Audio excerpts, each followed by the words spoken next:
Hello everyone, today we will delve into a case that you will find truly horrifying and cruel. A family suddenly vanished without a trace, yet at night, people still observed shadows moving around in the house.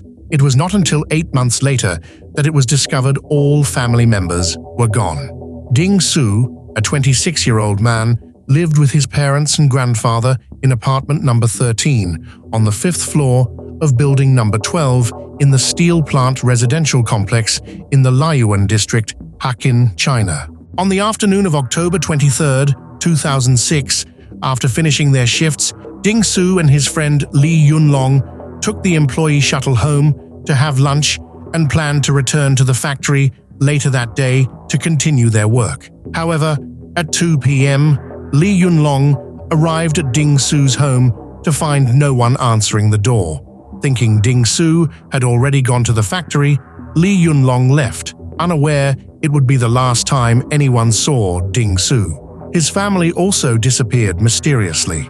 Li Yunlong inquired with several of Ding Su's relatives, but no one knew where they had gone. The story was forgotten until one night in late December 2006, when passing by building number 12, Li Yunlong unexpectedly saw a light in Ding Su's apartment. Thinking his friend had returned, he hurried upstairs to knock on the door, but received no response.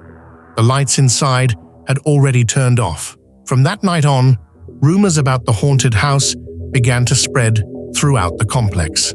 On July 3rd of the following year, a security guard from the complex called the police to report a foul smell emanating from Ding Su's apartment.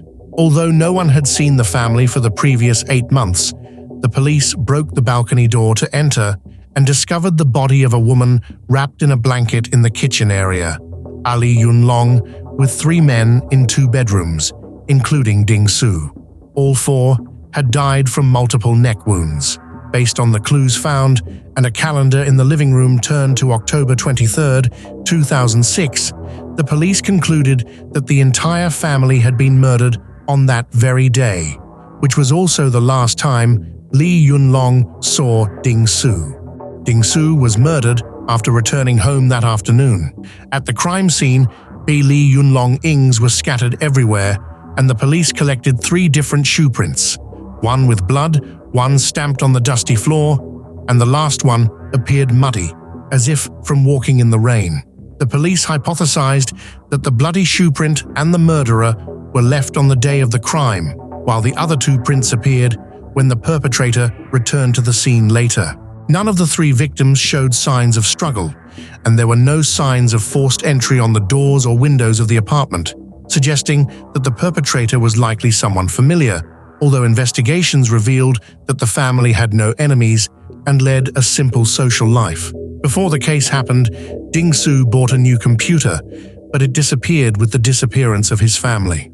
According to neighbors, Ding Su's family was financially well off and was preparing to buy a new house for Ding Su's upcoming marriage, suggesting they might have kept a large amount of cash at home. At 4:30 p.m. on October 23, 2006, a man used 2 deposit slips and Ding Su's identification to withdraw 90,000 yuan. A fingerprint with a trace of blood on the receipt was discovered, leading to an investigation of over 1,400 residents in the steel plant residential complex. The investigation focused on individuals with a history of gambling and poor economic conditions.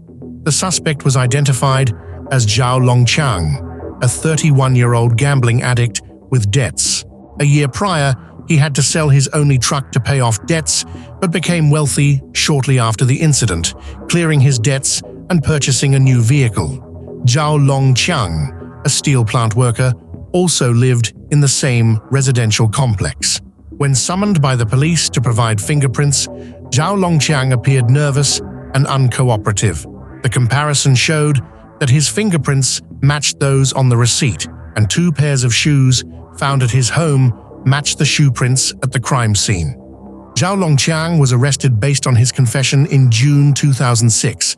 After selling his truck and still not having enough to pay off his debts, he developed the intention to steal.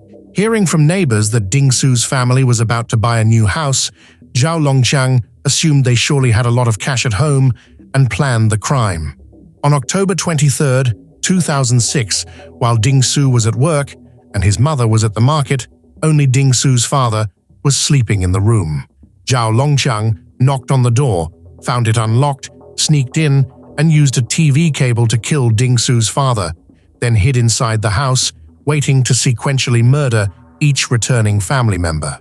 When Ding Su returned home at noon, he was immediately attacked by Zhao Longqiang from behind.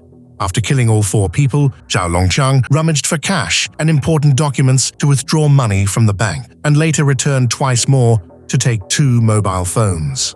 A few months after spending all the money and incurring significant debts, Zhao Longqiang returned to the scene for the 3rd time in the middle of the night to take the computer.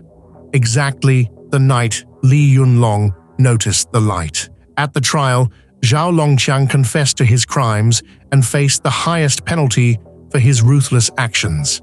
Thank you for following HVL Mystery, specializing in mysterious and spiritual topics.